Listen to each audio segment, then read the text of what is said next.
Hello friends, स्वागत है आपका हमारे यूट्यूब चैनल परफेक्ट नॉलेज में। जैसा कि आपको पता है कि हमारा प्रश्न 4.1 खत्म हो गया था। आज हम 4.2 के उदाहरण पढ़ेंगे पहले। ठीक है, सवाल नंबर 1 4.2 का और उदाहरण बिल्कुल सेम है। आपको क्या निकालना है? गुणनखंड निकालना है, मूल निकालना है। ठीक है, तो देखिए आप उदाहरण अच्छे से समझिए।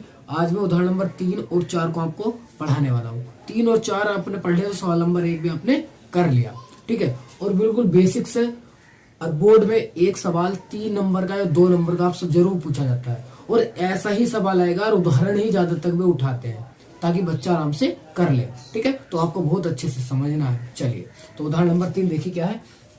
देखिए उदाहरण दिया है 3 कि गुणनखंड द्वारा समीकरण 2x² माइनस 5x प्लस 3 बराबर 0 के मूल ज्ञात कीजिए। आपको इस समीकरण के मूल ज्ञात करने यार एक द्विघात समीकरण दी है, आपको दिखाई दे रही होगी। ठीक है, तो देखिए कैसे करना है, बिल्कुल आसान है, बस मेरे साथ देखते चले जाइए। उत्तर लिखेंगे सबसे पहले, उस समीकरण को उतारिए। 2x² माइनस 5x प्लस 3 बराबर 0। देखिए अब इसके गुणनखंड करने हैं। मैं आपको एक सवाल नहीं सिखा रहा हूँ, बहुत सारे सवाल है, बस आप ध्यान से देखिए। गुणनखंड करने कैसे? सबसे पहले इसकी गुणा आपको यहाँ करनी है। कितना करनी है? यहाँ। तो 3 की गुणा करी 2 में, कितना आ गया? 6। आपको एक साइड में 6 लिख लेना है। ठीक है, गुणा कर दी। चलिए अब 6 के ऐसे आपको फैक्टर करने हैं, यानी कि गुणनखंड करने हैं। जो चिन्ह ये देखना है, चिन्ह कौन सा देखना है? ये वाला। ये जोड़ के कितना है? 5 आए। जोड़ के कितना है? 5। एक्स का गुणन कितना है? 5। अब ये वाला चिन्ह देखना है, जोड़ के 5 आना चाहिए। तो देखिए गुणनखंड कीजिए, तो 2 3 6, 3 ही करना 3, ये हो गए इसके फैक्टर। तो देखिए जोड़ के तो 6 आना चाहिए, सॉरी जोड़ के 5 आना चाहिए, और गुणा करके कितना आना चाहिए? 6 आना चाहिए। तो 3 दूनी कितना हो गया? 6, और 3 और 2 कितने होते हैं? 5। तो हमें फैक्टर मिल गए 3 और 2। ठीक है, क्लियर है? चलिए बस कुछ नहीं करना, ध्यान से देखते रहिए कर क्या रहे हैं। फैक्टर मिल गया 3 और 2, 2x² ऐसा ही माइनस ऐसी, इस 5 की जगह 3 प्लस 2 लिख सकते हैं। अभी 5 लिख रहा है, x लिखा है ऐसे ही, प्लस 3 ऐसे ही बराबर 0 ऐसी। ये लाइन समझना मेन है। ये लाइन अगर आपने समझ ली, पहली लाइन जो लिखी है मैंने, ये वाली कहां से लिखी, कैसे लिखी, वो फंडा क्लियर होना चाहिए। अगर ये क्लियर है तो सारा सवाल क्लियर है। ठीक है, तो देखिए फिर से बताऊंगा मैं। इसकी गुणा करी, जो आया उसके फैक्टर ऐसे जोड़ के आए, तो मुझे मिला 6। 6 कैसे फैक्टर करें? 3 दूनी 6, तो इसका मतलब 3 और 2 5 होते हैं, और 3 दूनी 6 होते हैं। तो 3 और 2 मुझे इसके गुणनखंड मिल गए। ठीक है, चलिए मैंने रखे। अब क्या करना है, देखिए ध्यान से। 2x² ऐसे, ये माइनस का चिन्ह अंदर खोलेंगे, माइनस 3 और ये x, तो 3x minus plus minus minus हो गया, 2x प्लस 3 बराबर 0। देखिए ध्यान से, इसमें कॉमन लेना है आपको। कॉमन मतलब जो सेम हो। कॉमन क्या होता है? जो सेम हो वो आपको बाहर लेना है। तो आपको स्पष्ट दिखाई दे रहा होगा, इसमें और इसमें x कॉमन है। क्या कॉमन है? x। तो लिया, 2x बचा, क्योंकि एक तो बाहर आ गया, एक तो बचेगा, माइनस 3। इसमें देखिए माइनस का कितना कॉमन है? 1 कॉमन है। तो एक तो सब में होता है, x तो है नहीं है, तो 1 कॉमन होगा फिर। तो देखिए यहाँ 2x बचा, और माइनस लिया है यहाँ, माइनस 3 बचा, बराबर 0। देखिए दोनों ब्रैकेट अगर आपके सेम आते हैं तो आपका सवाल राइट होगा, वरना रॉन्ग होगा अगर ये ब्रैकेट अलग अलग आएंगे। ठीक है, तो हमारे बिल्कुल सेम आए हैं तो राइट है सवाल। ठीक है, अब इसके साथ ये लेंगे x माइनस से, और इन दोनों ब्रैकेट में से 1 उठाएंगे, 2x माइनस 3 बराबर 0। अब एक बार इसे 0 रखेंगे, x माइनस 1 बराबर 0, तो x बराबर आ गया 1। एक बार इसे 0 के बराबर रखेंगे तो हमारा दूसरा मान आ जाएगा 2x माइनस 3 बराबर 0। 3 माइनस का इधर लेके जाइए, तो 2x बराबर 3। अब ये 2 बटे में है तो नीचे आएगा x बराबर 3/2। तो ये देखिए हमारे कल गए, ये क्या कल गए? इसके मूल कल गए। इस समीकरण के हमारे ये मूल आ गए 2, x बराबर 1, x बराबर 3/2।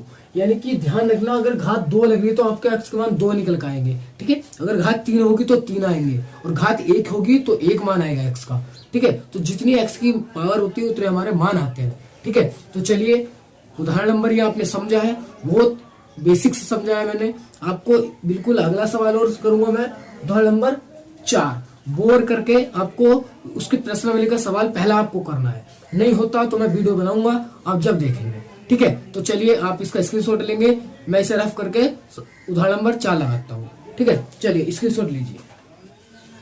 तो देखिए अब मैंने उदाहरण नंबर 4 आपको बोर्ड पे लिख दिया है, देखिए समझिए क्या है, बिल्कुल सेम उसी की तरह होगा, बस आपको समझने का पड़ेगा। ठीक है, आप अच्छे से समझ लेंगे, आप सारे सवाल अपने आप कर सकते हैं खुद ब खुद, और सीख गए तो आपके 2 या 3 नंबर पक्के बोर्ड में एग्जाम में क्लियर हो जाएंगे। ठीक है, तो बहुत अच्छे से समझना है। चलिए तो देखिए क्या है, तो द्विघात समीकरण 6x² माइनस x माइनस 2 बराबर 0 के मूल ज्ञात कीजिए। ठीक है, वही सवाल है, बस क्या नंबर चेंज कर दिए, आपको मूल ही ज्ञात करने हैं। ठीक है, तो चलिए देखिए उत्तर लिखेंगे। सबसे पहले उत्तर लिखने के बाद द्विघात समीकरण लिखेंगे, 6x² माइनस x माइनस 2 बराबर 0। देखिए फंडा वही क्लियर करूंगा, वही करना है, एक बार तमीज से समझ लो मेरे भाई, क्लियर हो जाएगा। चलिए सबसे पहले इसकी गुणा करनी है आपको यहाँ पर, तो गुणा करी 2 छंग 12, तो 12 को अलग लिखा, 12 के ऐसे फैक्टर देखिए, ये कहा लिखा है माइनस तो माइनस, और इसका आगे गुणा क्या है 1, तो इसका मतलब 12 के ऐसे फैक्टर जो घटा के 1 आना चाहिए। कितना आना चाहिए 1। तो चलिए करिए, 2 छंग 12, 2 तिया 6, 3 का ना 3, ये इसके फैक्टर मिल गए हमें। अब इन्हें इस तरीके से एडजस्ट करना है, इस तरीके से एडजस्ट करना है हमें कि गुणा करके तो 12 आना चाहिए, गुणा करके 12 ही आना चाहिए, लेकिन घटा के कितना आना चाहिए 1 आना चाहिए। देखिए 4 दूनी 8, ओ सॉरी 2 दूनी 4 और माइनस 3, क्योंकि 4 माइनस 3, 4 में से 3 जाएगा, कितना बचेगा 1 ही बचेगा ना, और 4 तिया कितना होता है 12, तो हमें फैक्टर मिल गए 4 और 3। क्लियर है, चलिए रखिए factor, 6x² minus 4 minus 3 x minus 2 बराबर 0 ऐसे। ठीक है, मैंने इसकी जगह लिखा है बस 4 माइनस 3, अब भी 1 ही लिखा पड़ा है, 4 में से 3 जाएगा 1 ही बचेगा। ठीक है, चलिए अब हल करेंगे, 6x² ऐसे माइनस का चिन्ह खोलिए, minus 4x minus minus plus 3x minus 2 बराबर के 0। ठीक है, चलिए अब कॉमन लेंगे यहाँ से आगे, इसमें कॉमन बताइए कितना है, 2 कॉमन आएगा और x कॉमन आएगा। देखो 2 आता है, क्योंकि 2 के पहाड़े में 6 भी आएगा और 4 भी आएगा, इसलिए 2 कॉमन है, और x तो यहाँ पर है ही। तो देखिए 2 तिया 6 बचा और x बचा, माइनस 2 दूनी 4 और x तो कॉमन आ गया। ठीक है, ये बचा, प्लस यहाँ से आपको एक कॉमन दिखाई दे रहा होगा, तो 3x माइनस 2 बचेगा और बराबर 0, क्योंकि एक ही तो कॉमन है, 3x ऐसी माइनस 1 तो 2 में भी है, 2 ऐसी माइनस ऐसी। क्लियर है, देखिए दोनों ब्रैकेट सेम बन गए, इसका हमारा सवाल राइट है। ठीक है, क्लियर है, अगर आपको ब्रैकेट सेम बनते हैं तो आपका सवाल राइट है, कोई संकोच नहीं उसमें। ठीक है, चलिए तो इसके साथ ये वाला लूंगा, 2x प्लस 1 और 3x माइनस 2 बराबर 0। अब एक बार इसे बराबर लेंगे, एक बार इसे लेंगे, तो 2x प्लस 1 बराबर 0, तो 2x बराबर ये माइनस का 1 जाएगा और x बराबर माइनस का 1/2, तो हमारा एक मान आ गया माइनस का 1/2। दूसरा मान रखेंगे 3x माइनस 2 बराबर 0, 3x बराबर ये माइनस का इधर प्लस का जाएगा और x बराबर ये बटे में जाएगा 3/2, 2/3। ठीक है, 2 तो है ये 3 ही तो बटे में जाएगा, 2/3। ठीक है, इस तरीके से हमारा ये सवाल हो जाता है। हमारा मूल कितना आ गया, x बराबर माइनस 1/2, x बराबर 2/3। ठीक है, तो आज के लिए फिलहाल भाई इतना ही, और ये सवाल समझ में आए तो आप गुणनखंड का कोई भी सवाल कर लेंगे, कितने से बड़ा सा बड़ा। ठीक है, मैं समझना था, मैंने अच्छे से समझाया आपको। ठीक है, आशा करता हूँ आपको समझ में आया होगा और ये उदाहरण आपको क्लियर हुए होंगे। और मैं बता दूं, बोर्ड में सबसे ज्यादा उदाहरण ही पूछे जाते हैं, प्रश्नावली से सवाल कम उठते हैं, उदाहरण ज्यादा उठाते हैं, तो इसलिए मैं उदाहरण सहित आपको प्रश्नावली करा रहा हूँ। ठीक है, तो चलिए आज के लिए इतना चलते हैं। आशा करता हूँ आपको ये वीडियो समझ में आया होगा, आपको ये सवाल समझ में आए होंगे। ठीक है, तो चलिए चलते हैं। जय हिंद।